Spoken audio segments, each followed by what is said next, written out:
What's going on, guys? Welcome back to the Lollygaggers NFL Dynasty Fantasy Podcast. I am your host, Ace Garcia, Robert Garcia, with my lovely co-host, Zang. Zang, what's going on, my good sir? Not too much. Nice for us. We get a back-to-back recording night here. Baseball season finale last night. Week 4, right in the heart of fantasy football now. It's a good time to be a fantasy player, good time to be a podcaster. Can't complain. Yeah, absolutely. We are entering like the prime era, or the prime time of sports, where, you know, we have postseason baseball in the middle of the NFL season. Hockey's about to start up soon. Basketball is going to start up soon. It's truly a magical time. But what do they call that? The equinox, when there's like all 4 of the major sports all on the same day. It happens like once a year or something. Yeah. I remember during COVID it happened a lot because obviously that baseball season got like all, and so like there was a ton of postseason baseball during, you know, football and whatnot. So yeah, that was a ton of fun. But we're going to be focusing on football. Obviously, this is a football podcast. So diving right into it, we're going to go right into the matchup minute. And our first matchup of the day was a very, very close one. At least it finished very close. This was Al Martinet versus Anna Kendrick. Al Martinet at 2-1, Anna at 1-2. So Anna, of course, looking to get back to 500. Al Martinet looking to further push his lead at 2-1. Al Martinet came into this game as a huge favorite. I say huge. It was only 57%, but that is relatively huge considering that most matchups are usually 50-50. Really, you don't see him typically go outside of like 55 more than that unless there's a player missing or players are injured or something like that. So Al Martinet, big favorite coming into this one. And it would not go his way, unfortunately. So Anna did come away with the win on this matchup, 123.9 to 117.8. So only a 6.1 point difference in this matchup, but Anna pulling the upset, getting back to 2-2. And he was led by none other than Monday night's performer, his quarterback tonight, Bo Nix, with a complete turnaround performance from his last week game, throwing for 326, 2 touchdowns, and even ran in for a touchdown as well. Throw pick, but it ultimately didn't matter too much. Oh, excuse me. Anna also had, Anna also had Jahmyr Gibbs and Achane, a couple of running backs, do pretty well for him, 17 points apiece. And then a couple of bench blunders as well for both these guys. Anna, for Anna's bench blunder, another quarterback on his bench, and he started Trevor Lawrence in place of Jordan Love. Jordan Love dropping 26.28 points. Trevor Lawrence, of course, only dropping the 11. Looking over on Al Martinet's side, leader for him was Justin Jefferson with those 10 receptions, 126 yards for a total of 22 points. But we talked about both these guys having a bench blunder, and boy, did Anna, Jesus, the two A names are really screwing with me. Boy, did Al Martinet really regret benching Kenneth Gainwell in this matchup. 31.4 points on the bench for him there. And it really hurts when you started Rodriguez, Chris Rodriguez, the running back from the Commanders team, where he only got you 5.9 points. So that was a bit unfortunate there for Al Martinet. Obviously, you know, that could have won you the matchup there. So that one, tough one to swallow there. And Anna, even more tough of a pill to swallow for Al Martinet.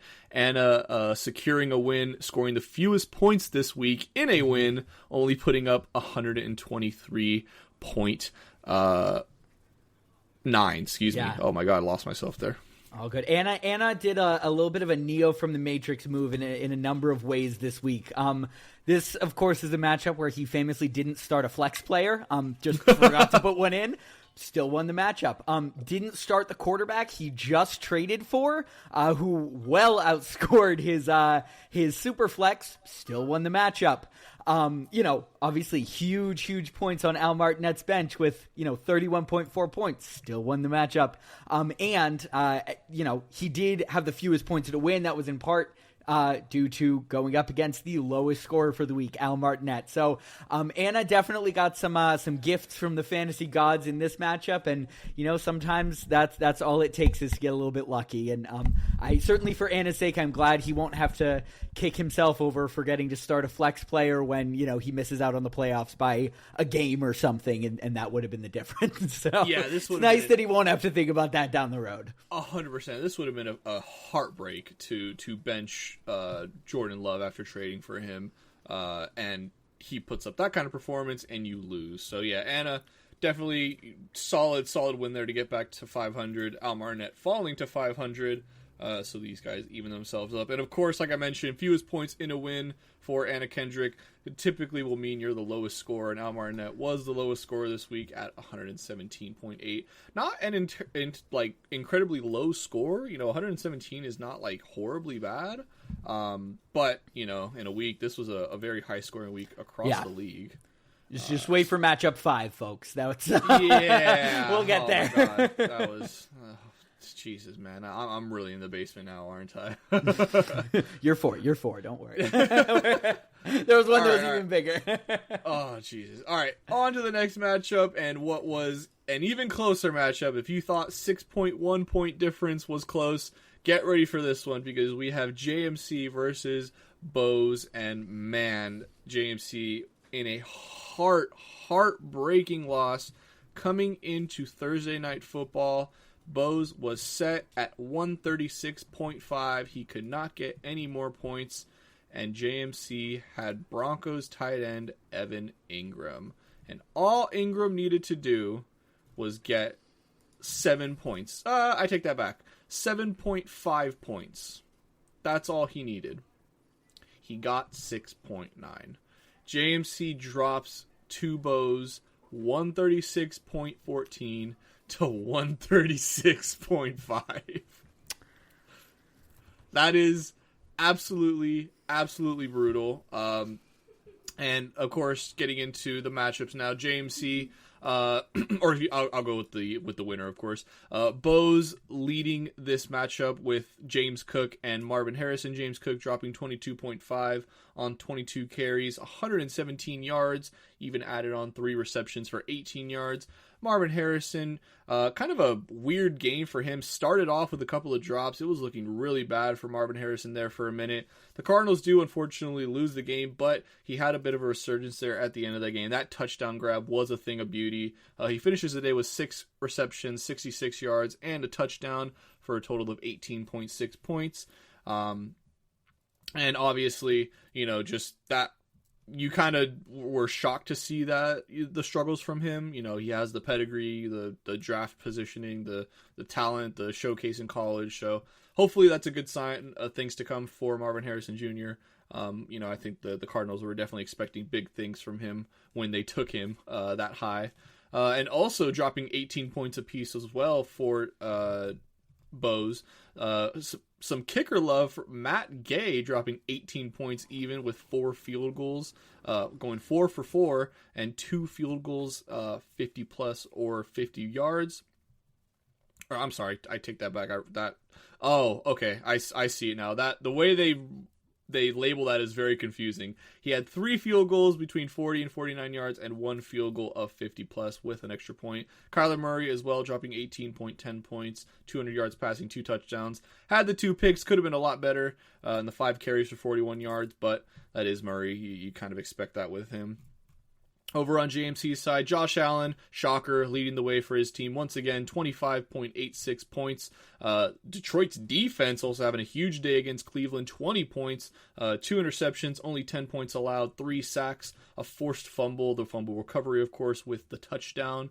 And then Tua gave him 15.68 as well. Roma Dunze had a pretty solid day with 16.9, 4 receptions for 69 yards, nice, and a touchdown. A couple of bench blunders for both of these guys here. Why don't you let us know who they were, Zang? Yeah, so Kyle Pitts over on JMC's side, wide receiver over in Atlanta. Tight end. Put up tight end over in Atlanta. Thank you. So I got to go back and forth between 2 screens. No, tight end in Atlanta. He put up 18 points there. would have, of course, outscored the aforementioned Engram. And then over on both sides, Jordan Addison with 15.4. So, really either one of these could have made this a comfortable win, or, well, it would have made it a comfortable win for either one of them. In Bo's case, it would have, made it a more comfortable win for him. And in JMC's case, it would have gotten him the win. So, obviously tough. Look, when it's 0.36, you can look to pretty much anything.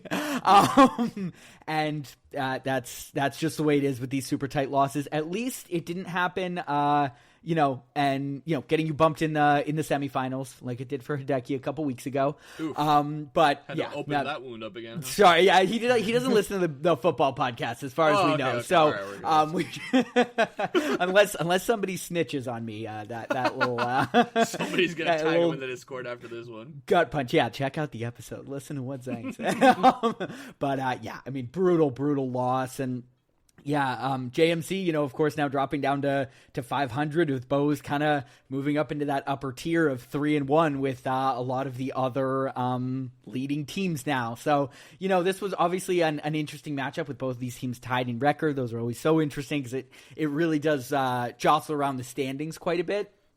And yeah, look, you love Josh Allen, and this is the second week in a row, at least, maybe third, where it's kind of been the Josh Allen, and you don't want to say scrubs show, but there hasn't been that real, true second powerhouse on JMC's team.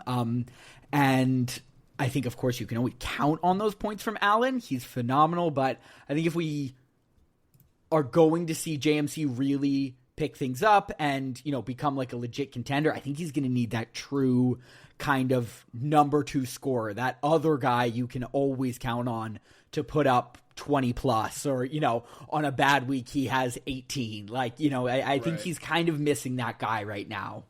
Yeah, and I think he's hoping to get it back in Rashee Rice once he's back from his suspension. He does still have him on the bench kind of stashed away there.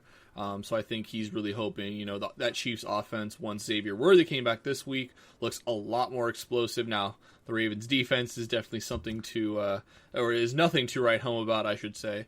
But yeah, I think it's really tough, JMC. He took Brian Thomas Jr. a little bit early. He's been a major disappointment this year. Kenneth Walker has been kind of a letdown. Kyron Williams has had his moments, although he had a pretty rough game against Indianapolis. Fumble loss as well in that one. Rome Odunze has actually been a really good, revelation for JMC this year, especially with that Ben Johnson kind of taking over of that offense. You've definitely seen Rome kind of expand his role in that game. He's got the Tua and the Waddle stack, but I'm not the biggest fan of Tua. Waddle's great, but the quarterback throwing the ball is tough. And then, it's just, the defense you're not going to get 20 points from the defenses every day, right, or every week.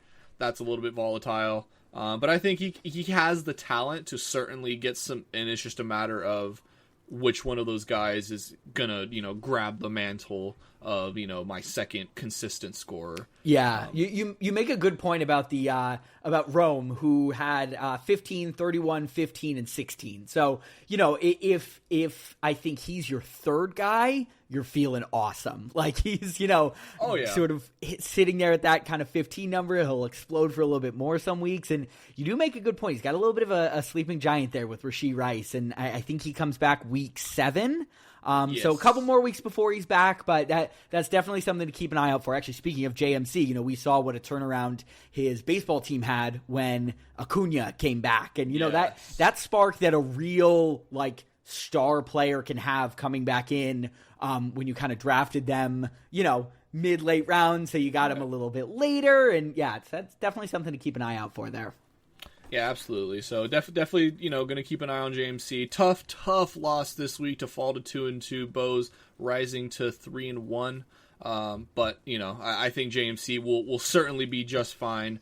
Obviously, the loss, this close of a loss, I should say, definitely hurts regardless. Mm-hmm. All right, getting into our next matchup now, we have KJ Lee taking on Oki Sooner. KJ Lee coming into this matchup as the favorite. He was projected 54% over Oki. KJ coming in as a underdog favorite, so a little bit rare there, but 1-2. Oki coming into this 2-1. And this was an offensive slaughter. Or, I take that back. Not offensive slaughter, but offensive showcasing? Yeah, that's a much better word. High points from both these teams. Over 150 points scored by both of these teams each. However, Oki, let me rephrase this. KJ Lee barely scoring over 150. Oki Sooner soaring above 150. So Oki Sooner finishing with 184.9. KJ Lee finishing with 151.7. And Oki just had massive days all around from a lot of his guys. But leading the pack was Puka Nacua with 36 points, 13 receptions, 170 yards with the tutty, of course. Oki Sooner running running the entire Rams trio minus the running back. He's got Puka and Devontae with Stafford in the flex spot. Stafford dropping 27.4 points as well. 375 yards passing, 3 touchdowns, even carried the ball 4 times for 4 yards.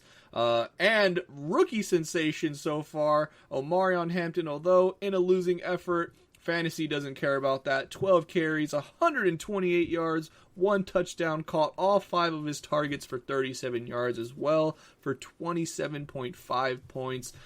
He's looking to finally be in form, and that Najee injury, while unfortunate to a lot, has clearly paved the way for him as the number 1 running back there. Looking over on KJ Lee's side, he put up a valiant effort. Bijan Robinson giving him a almost rare 100-yard rushing, 100-yard receiving game. He did get 75 yards rushing, though, with the touchdown. 4 receptions for 106 yards for a total of 28.10 points.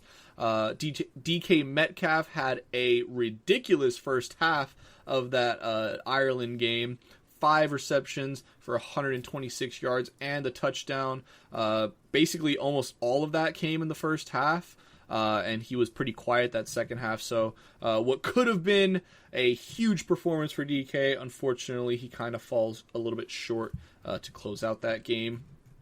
And then also DeAndre Swift putting up a pretty solid pretty respectable 16 points, 14 carries for 38 yards, only 4 receptions for 22 yards, but did score that touchdown, so he kind of saves face a little bit.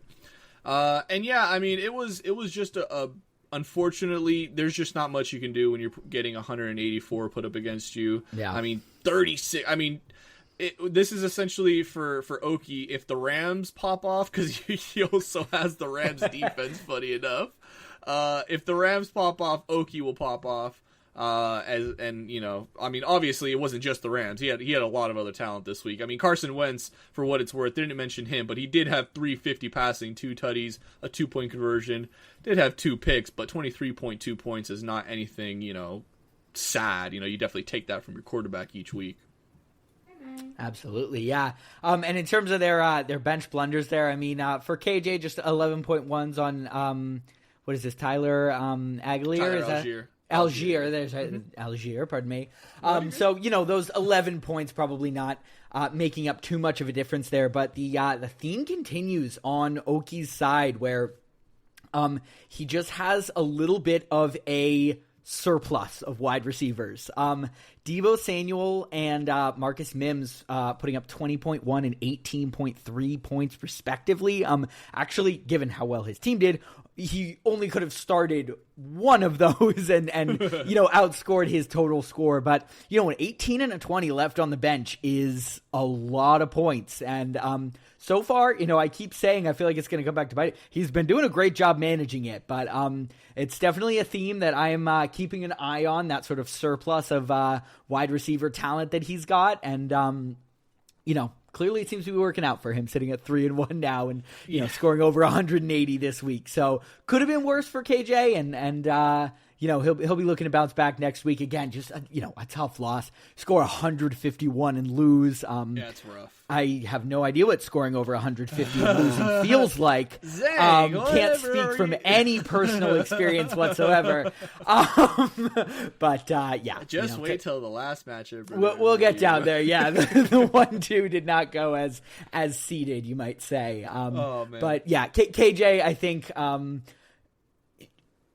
He's in a good spot. Ridiculous performance 100%. From Bijan. Solid start from Purdy, who he recently traded for, and he's just got a good core of players as well. So I would expect to see as much as things can in a what is it 15 game season in total, or 14 I guess before the playoffs. Yes. Yeah, because we have 3 weeks of playoffs. Okay, yeah. So as much as things kind of can, like, water will find its level to an extent, and I would imagine his team does not look like a 1-3 team to me. No, let's just say that. God, no. So. He's very similar to the Ravens that are currently 1-3 as well, where you look at his team and you're like, that team should not be 1-3. No way. Yeah. Yeah. Exactly. So yeah, great matchup here. Unfortunate for KJ, came in as the favorite, and Oki taking him down, going up to 3-1. Oki, like I mentioned, if those Rams are on, if they're gonna be a dominant team this year, Oki looks dangerous. All right, let's get into this next matchup, I guess. So myself taking on Mike here. Of course, we all know 0-3. Mike 2-1 coming into this matchup. This was an insanely even matchup, projections-wise. It was 50-50 coming into it. Nobody really had the edge. And to the surprise of absolutely nobody, I lost yet again. Mike taking the dub, 142.06 to 121.7. Now, I know that doesn't seem entirely, off. A 21-point loss is not anything crazy. But I am literally the king of making these matchups look closer than they really appear. So we'll go through a couple of my players first. Didn't really have much. The Herbert-Johnston connection continues to be proving fruitful, although Herbert did have 2 picks as well. 203 passing, a touchdown, like I mentioned, the 2 picks. Ran the ball 1 time, but it was a big gain for 24 yards. Did have a 2-point conversion as well for 14.52. Quentin Johnston, 8 for 13, 98 yards and a touchdown. We talked about him on the last show. He just continues to be just proving the doubters wrong. Each week people keep saying, is QJ is he gonna pumpkin mode? Is the clock gonna strike midnight? I don't know if the clock's gonna strike midnight, but it clearly hasn't struck yet. I hope it's 10:30 right now, because Quentin Johnson sure doesn't look like it. Absolutely balling out right now. And then, like I mentioned, I am the king of making it close. This game was far, far over going into Sunday Night Football. But however, Romeo Dobbs decided that, I want to just make it look somewhat respectable. And he absolutely popped off. 6 receptions, only 58 yards, but a triple threat, 3 touchdowns for a total of 29.8 points. The hat trick for young Romeo. Romeo, wherefore art thou, Romeo? All right, that was it. That's my Shakespeare for the day. Mike, Shakespeare on the pod. Yeah, Shakespeare. A little Shakespeare on the pod. I studied a bit of English. Over on Mike's side, Ashton Genty leading the way. The young rookie, we mentioned Amarion Hampton, kind of making his way. This was the breakout game for Ashton Genty. 21 carries, 138 yards, 1 touchdown. And as if that wasn't enough, he tacked on 2 receptions for 2 touchdowns. Did lose a fumble there, so he could have had a nice 35. But, you'll take 33. And obviously it was enough for Mike here.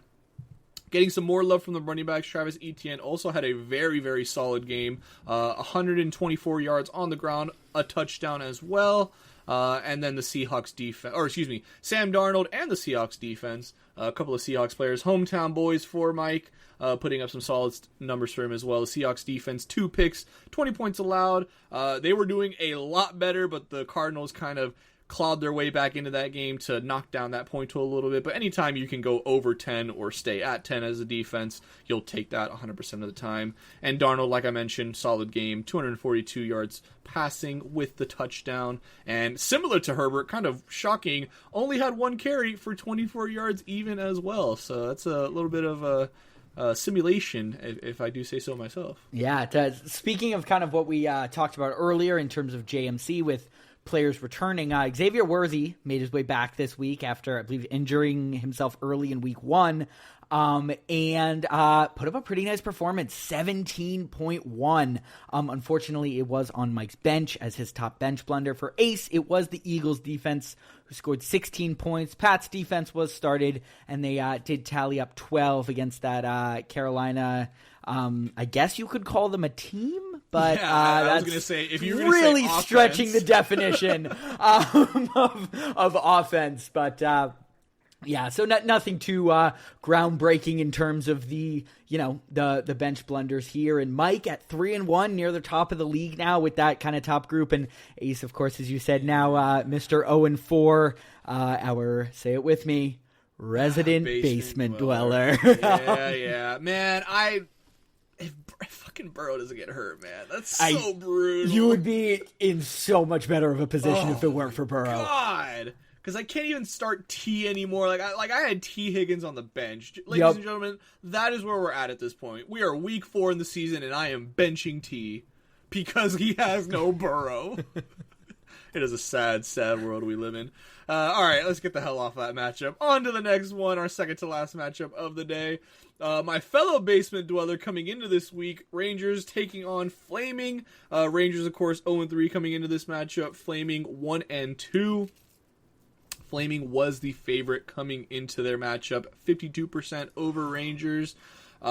Rangers said, fuck that though, fuck those projections. I'm going to drop 191.02 points on your head, almost dropping the 200-point club on Flaming. That would have been insane. And as if that wasn't enough, Rangers, a little bit of spoilers, but Rangers, congratulations, sir. You have done what everybody strives to do each week in fantasy. 100% start accuracy, sir. A little bit of what a way.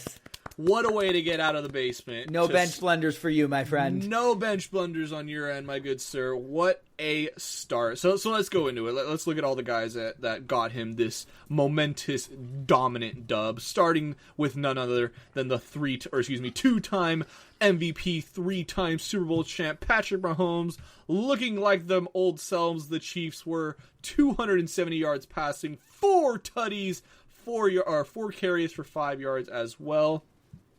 Josh Jacobs, we talked about Sunday Night Football being a fantasy player's wet dream. Josh Jacobs, 31.7 points, 22 carries for 86 yards, 2 touchdowns, and to add on as well, 4 catches for 71 yards. I think I mentioned his point total already, but I'll say it again, 31.70 points. George Pickens in that matchup as well, getting in on the action. 8 catches, 134 yards, and 2 touchdowns. What a couple of starts. The hometown guy going crazy for Mike. 5 combined touchdowns on that Sunday night performance going over to Mike. Over like 200 yards or something like that. Like just insane between 2 players there. Just absolutely bonkers. Garrett Wilson as well, dropping 20 points on Monday Night Football tonight. 6 catches for 82 yards and the touchdown. And then I'll even throw in some tight end love. Jake Ferguson, another hometown guy for Rangers. He was not going to make that mistake of benching him again. Not for a third time. Not for a third time. Fool me once, shame on you. Fool me twice, shame on me. He was not going to be fooled again. Caught all 7 of his targets for 40 yards and a touchdown for a nice, clean 17 points even. Looking over on Flaming side, he did put up a valiant effort, and honestly, 129.26 points wins you your matchup a lot of times. You're never gonna 191. Obviously, Rangers easily walking away with the most points scored this week. Yeah. That's a tough one whenever you come across that. But he did put up a valiant effort, like I mentioned. Dak, we talked about that Sunday night game.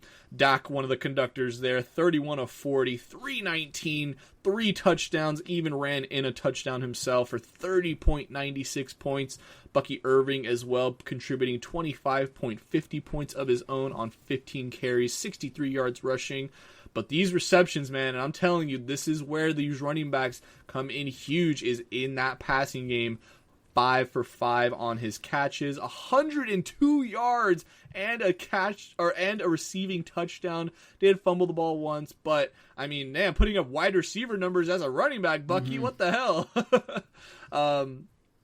Jonathan Taylor as well, talking about good running backs with the reception. 17 carries for 76 yards, 5 receptions. Also, same as Bucky, caught all 5 of his targets for 20 yards as well. And Jesse Bates, we're going to show some kicker love. 13 points as well, 2 for 2 on his field goals. One of them coming from the 50-plus mark, and 4 for 4 on his extra points. Yeah, bit of a tough week on top of having 191 dropped on you. Bucky Irving sounds like he's nursing an injury coming out of this week, so we don't know what he'll look like. But of course, the big blow is Malik Neighbors, torn ACL, out for the season.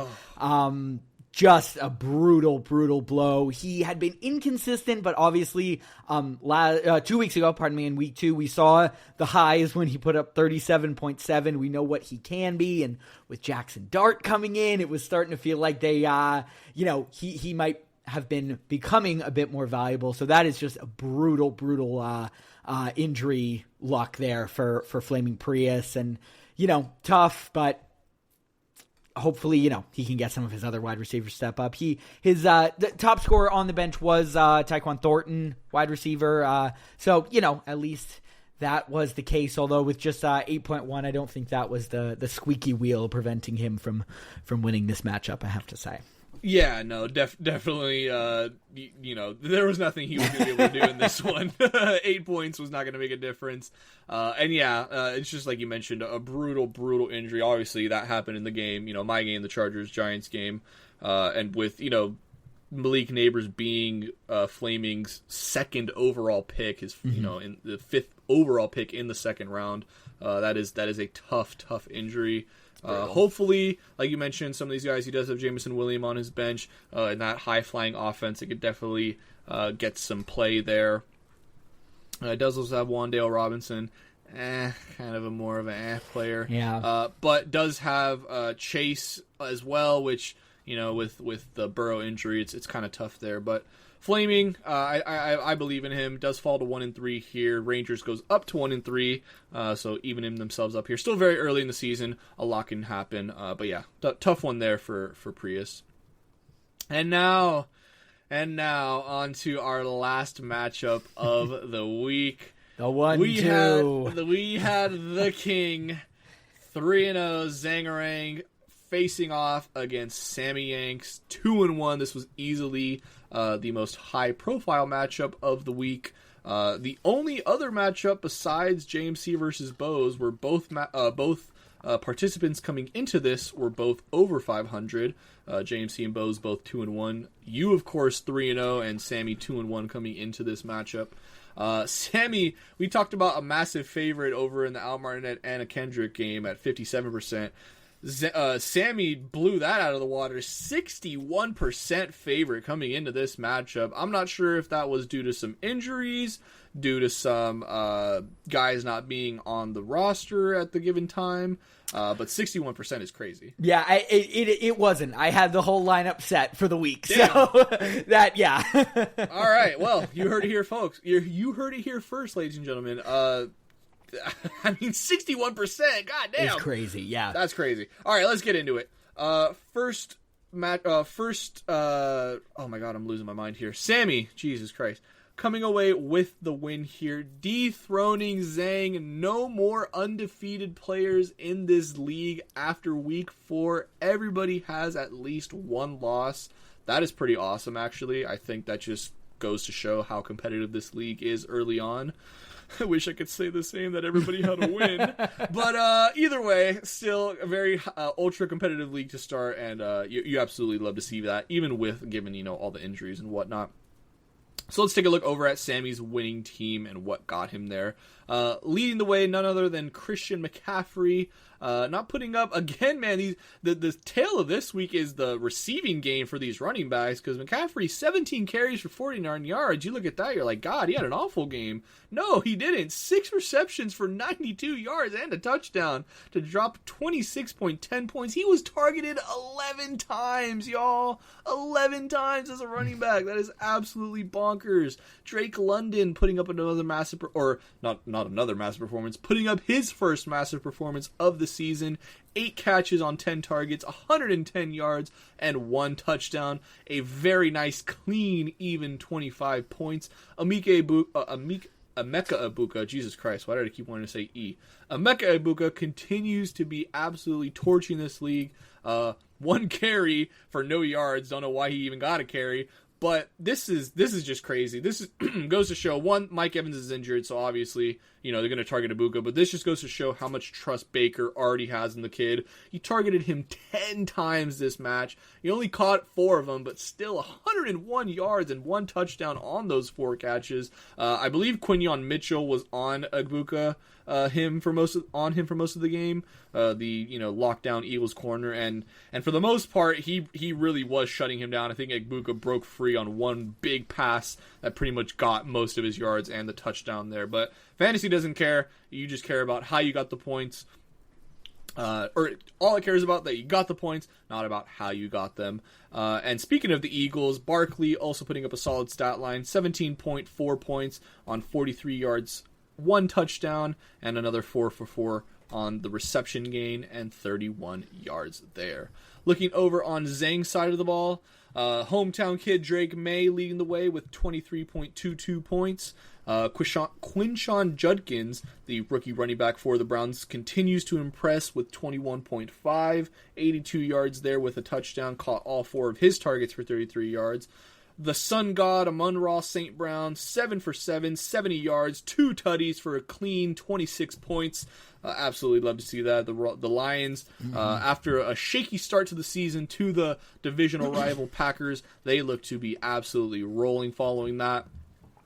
Some more kicker love on the Buccaneers. Chase McLaughlin putting up 17 points of his own, 3 for 3 on his field goals, including 2 from 50 plus, and 1 from 60 plus. Massive day for him there. 2 for 2 on his extra points as well. Baker Mayfield in the Superflex spot, also putting up 19.86 points as well. 289 passing, 2 tutties, a pick, and 2 carries for 13 yards. Yeah, I sort of had the reverse of stacking in this one, where I have Baker Mayfield and he has Egbuka. So, I'd get the little notification. It's like, Baker Mayfield, touchdown pass. I'm like, fuck yeah, let's go. And then I'm like, oh my God, he is the guy he threw it to. And so look, I frankly made it a lot closer than I thought I was going to. I have repeatedly said on the pod what an impressive team I think Sammy has. Lamar obviously coming out early, maybe think I maybe had a chance there, but yeah, he's just got too much of a supporting cast there. 25 from London, 26 from McCaffrey, 20 from Egbuka. That's that's a winning formula. Yeah, I didn't even mention too, just because he had so many high scorers this week. Penix on the Superflex spot had probably his best game of the year. 313 passing, 2 tutties, did throw the 1 pick, but still a great game from him. And Tyler Warren showing out as well, 18.3 points as well. 2 carries for 3 yards. You're wondering why am I mentioning that? Because one of those carries was for a touchdown, and he also caught 5 of his 6 targets for 70 yards as well. There you go. Yeah, something to keep an eye on after being my superhero in week 1 when he scored 29.2 and kind of came back and won me that game. Really disappointing work from Derrick Henry since then. 2 points in week 2, 10 in 3, and now 7 in week 4. So definitely just something to keep an eye out for if he continues that sort of tough run after he exploded in week 1. And no more undefeated, which I think is for the best. Let's hope that this is not my that was not my last win of the season, like we've seen before. Yeah. Hopefully this isn't a serial. I don't want to finish 3-11, please. Oh man, that would be brutal. Should we slide over to team of the week? I needed to rub this salt in a little bit as more in the wound. Oh, yes. Most points in a loss this week. The award goes to Zang, 153.78 in a loss. We mentioned over in the earlier matchup between KJ and Oki about putting up 150 and still losing. Zang, this one might even be worse because you put up 150 and you lost by only 15. Yeah. 153. Ah, man. And hey, I called it like early on Sunday. You did. I was like, I'm making a beeline for this award. You did. You did. It's brutal. It's brutal, but you take that one on the chin. It is what it is. Yeah, exactly. It is. In the same way that we get those wins where I think frankly week 1, I think I only outscored like 2 people and I won. I outscore all but 2 people this week and I lose. So hey, it is what it is. We will continue. Let's move on to our team of the week, where we'll kind of review the star players. Really solid week overall. I didn't have to go to really any third or fourth choices in terms of guys who are either left on the bench or left on waivers or anything like that. Dak Prescott was our best quarterback with 30.96. For Flaming Prius, of course, going up against Rangers Cowboys. I'm sure that didn't feel too good for him, but his 190 points made him feel a little bit more comfortable there. Ashton Janty with 33.5 for Mike. We talked about that impressive running back performance. Another running back, this time for Rangers Cowboys, who you mentioned, 31.7 from Josh Jacobs. Puka Nacua back again with 31. He has got to be leading in appearances on this team of the week segment. 31 points for Okie Sooner. George Pickens with 33.4 over there for Rangers Cowboys. Dallas Goedert was our best tight end this week. Bit of a slow week in that department, just 19.7, but they don't, ask how you got gold. They ask if you got gold, and he came in first this week. So that's crazy. Yeah, I know. Sub 20 is tough for a high scorer, but is what it is. Romeo Dobbs, who of course we mentioned, your late skin saving, pride saving, we should say, wide receiver, 29.8 points there.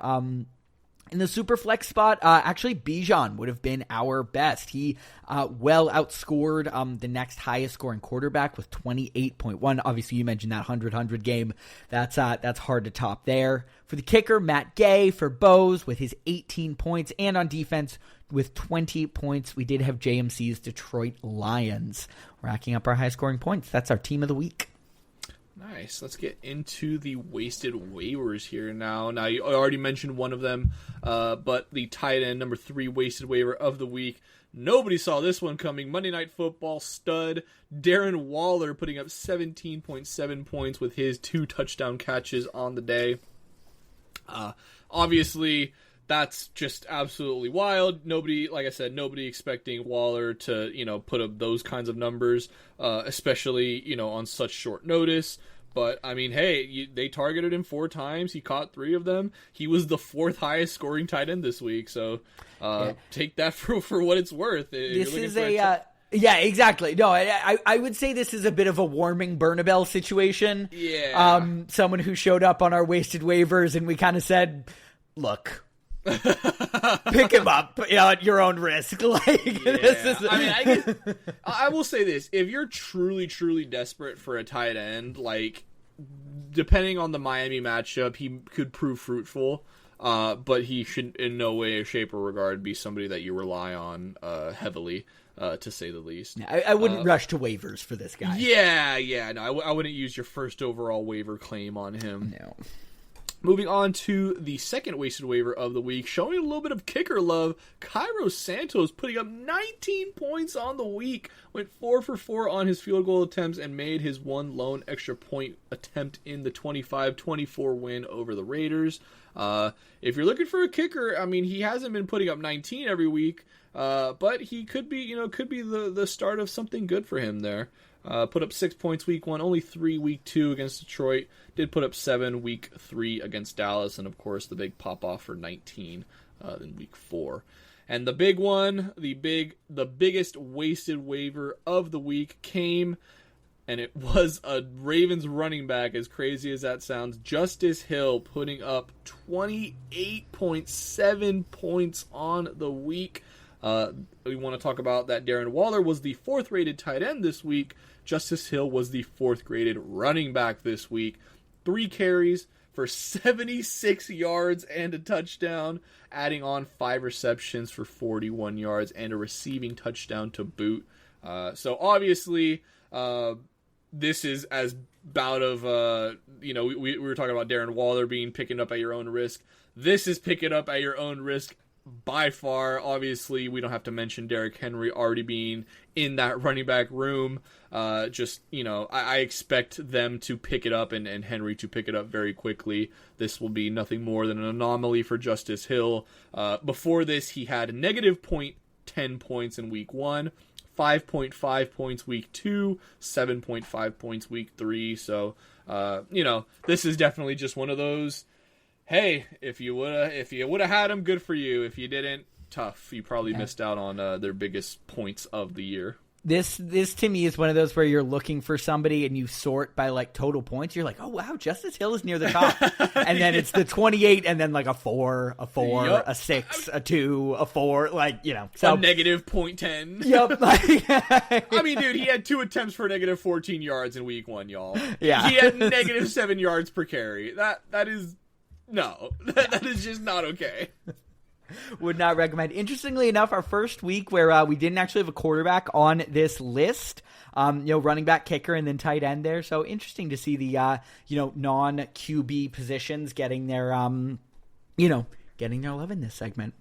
Hell yeah. We did finally have some trades. What about the transaction tracker, Ace? Yeah, let's take a look over at the transaction tracker. First trade, and only trade of the week. We kind of talked about it, hinted at it a little bit earlier. Al Martinet trading over Trey Benson and Brock Purdy to KJ Lee for AJ Brown and Jared Goff. Now, of course, Trey Benson, the now new lead running back over in Arizona following that James Conner injury that took him out for the season. James Conner, somebody who is also on the wrong side of 30.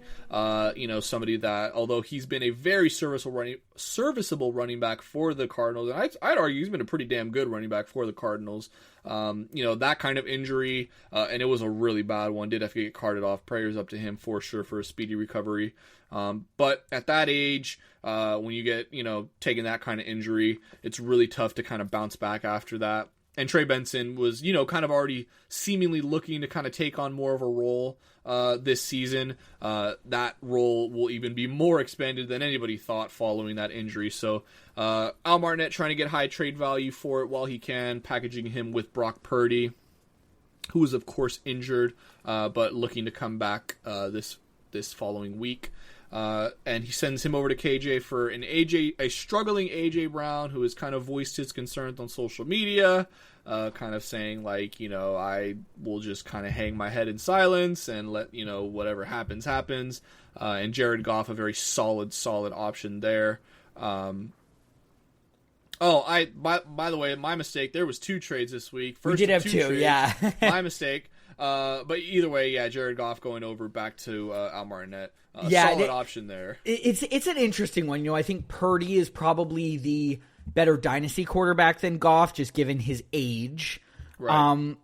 49ers are a little bit more on the downturn, though, and of course Goff has so many nice weapons. AJ Brown, we know what he can be. But he hasn't been so much. Trey Benson is kind of on the way up. So it balances itself out a little bit in both respects. But it's an interesting trade. This is a really interesting one to me. Definitely, yeah. AJ Brown is interesting. As soon as you saw him up on the trade block, I'm sure everybody kind of wanted to take a look at that. I know I certainly considered trading for him. And, Brock Purdy, who didn't have the best year last year, but obviously has been very successful in recent memory, is, I think that sort of the 2, I would argue, headliners here. And it's going to be an interesting trade to look back at. But the other one I would say is maybe even more interesting. Yes, yeah, definitely more interesting here. And Al Martinet involved in it once more. And this one we also kind of teased a little bit earlier. Sending over Jordan Love and Trey Tucker to Anna Kendrick for Isaiah Pacheco and Troy Franklin. Jordan Love, of course, the QB1 over in Green Bay. And he has been very solid in that offense. Great receivers and tight ends to throw to, solid O-line. His biggest, knock on him is just the big turnovers in those key moments. Can he restrain from those? If he can, this will be a insane pickup for Anna. And Trey Tucker had a huge pop-off game in week 3 with those 3 tutties. Bit of a kind of an anomaly, in my opinion, just due to the fact that it was a lot of garbage time. And, Geno loves to sling it. He had another 3 interception game this past week. So, it's just high risk, high reward there for Trey Tucker. But some depth nonetheless. And he does send over somebody who is a little bit high risk, high reward as well in Troy Franklin, although doesn't get probably nearly the amount of targets that Tucker does. And then Isaiah Pacheco as well. Now that Mahomes is kind of looking like himself again, Worthy's back, taking on a little bit of pressure off that running game. I think Pacheco will prove to be a lot more useful than he's been. Yeah, Anna Kendrick fell for the old guy pops off for an enormous week, so you trade for him. And yep. Look, I don't think Trey Tucker or Troy Franklin were really the headliners here. They were kind of kickers to make it a little bit more interesting. This is really Isaiah Pacheco for Jordan Love, and it's interesting, man. I mean, what you said about Mahomes sort of looking like himself is so true. That makes Pacheco so much more valuable. Oh my gosh, sorry. I hit play on my keyboard by accident. Jordan Love, I have a feeling this is going to come back to bite Al Martinet. That Green Bay team is looking great. And although there are a lot of them, the sort of floor for quarterbacks is quite a bit higher. I think Jordan Love, when he is going right, is one of the better ones. And I don't know. This Green Bay team looks good. Just seems like something that could kind of come back around. And Anna does have an interesting case now where he's got 3 quarterbacks in Trevor Lawrence, Bo Nix, and Jordan Love. So who does he end up shipping out? Does he maybe flip Love? Or does he, send out one of those other guys for, to bring back somebody else to his running back or wide receiver rooms? Yeah, absolutely. And I think Al Martinet, sending away Love, trying to get back Pacheco and Troy Franklin. The Troy Franklin. Wait, am I looking at this wrong? What are we seeing? Am I not seeing Troy Franklin on Al Martinet's team? Oh, I don't see him on his roster. Was he dropped? Was he? Let's take a look. We're live. Dropped. Oh, interesting. All right. Okay, so the plot thickens as Troy Franklin ends up being a Cade Otton pickup.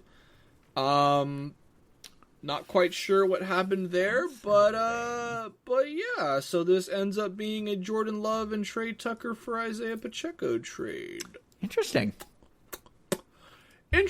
All right, Zang, why don't we go into next week's notes and talk about next week's notes? That was an interesting little surprise for the two of us. Yeah. We will obviously, close out the show with next week's notes. You will notice this week we do not have percentages because bye week start, and I was like, wow, why do they have a 75% chance of beating them? Oh, it's because they have 3 players with bye weeks, and so if it so inclines you and you're able to set your next week's lineups ahead of time, at least just pulling the bye week guys out.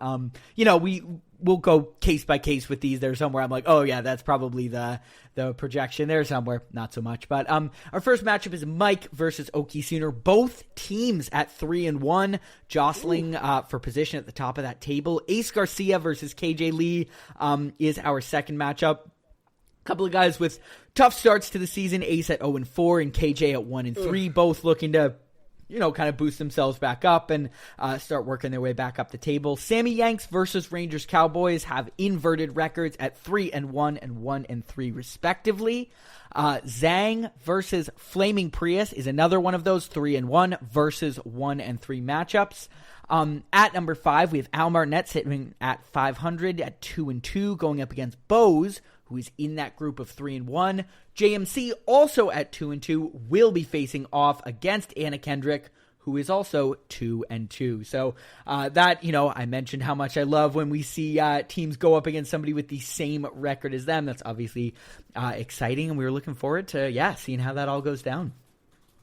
Yeah, absolutely. Definitely a ton of matchups that we're looking forward to. Like I said, still very early in the season, so a lot still can happen. A lot of these teams, myself 0-4, KJ 1-3, Rangers 1-3, Flaming 1-3.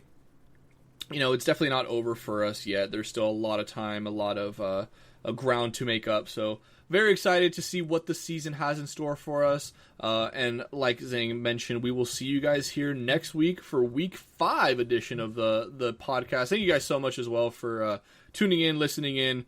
We really appreciate it. I was, like I mentioned last week, off to a bit of a rough start getting my schedule in order, but I think I finally found a good one. So hopefully be with you guys each week from here on out. And take care, everybody. Sounds good. Have a good one. When you come out in NFL lollygagging and, not going through the motions, that kind of happens.